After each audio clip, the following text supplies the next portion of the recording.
There's an easy way to make sure you pay the lowest tolls in Rhode Island. You probably have heard this ad on the radio over the past month. Beginning June 25th, they're discounting transponders to just $10. Half price, plus another $10 credit toward the tolls, making the purchase virtually free. It was a promotional offer geared toward the start of the highly publicized tolling on the new Sakonnet River Bridge. And it was an offer that Lou Najar couldn't pass up. I was taking advantage of the ad on the radio to get them less than half price what you normally pay for them. And plus you get a $10 credit in your account towards tolls. So it was a sweet deal. I took advantage of it. Najar, who lives in Cumberland, wasn't really concerned about the Sakonnet River Bridge tolls. He wanted a transponder because he was driving to Florida to visit family. It was about 2.5 weeks later. I didn't receive anything in the mail, and I tried to call, and the phone would just ring and ring. I sent a couple of emails, and there was no replies. Clearly, we should have answered the phone. Clearly, we should have gotten back to him. Rhode Island Bridge and Turnpike Authority Chairman David Darlington said the advertising campaign was a huge success.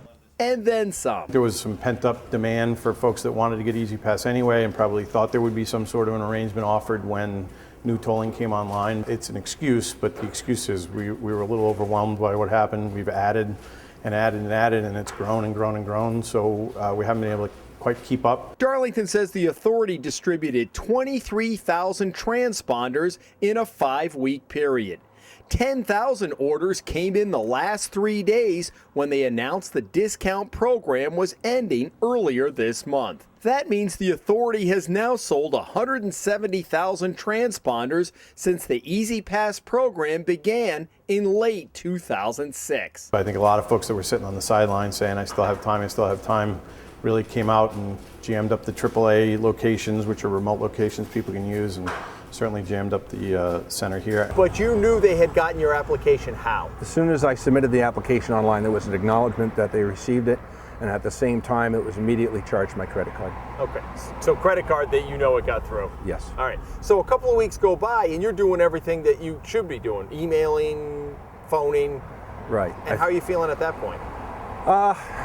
Kind of misled. There wasn't anything on their website that indicated that there was a delay or any way to find out what the holdup was. I apologize to anybody that's tried to reach us in the last couple of weeks and been unable to.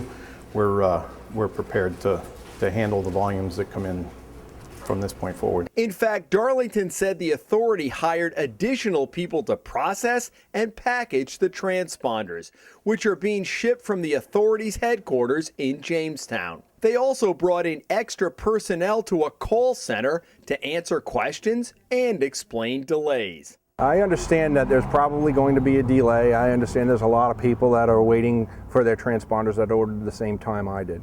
What's frustrating is not getting an answer. If there was any way that they could have communicated to me or anybody else for that matter that there would be 20, 30-day wait before getting them, I'd completely understood.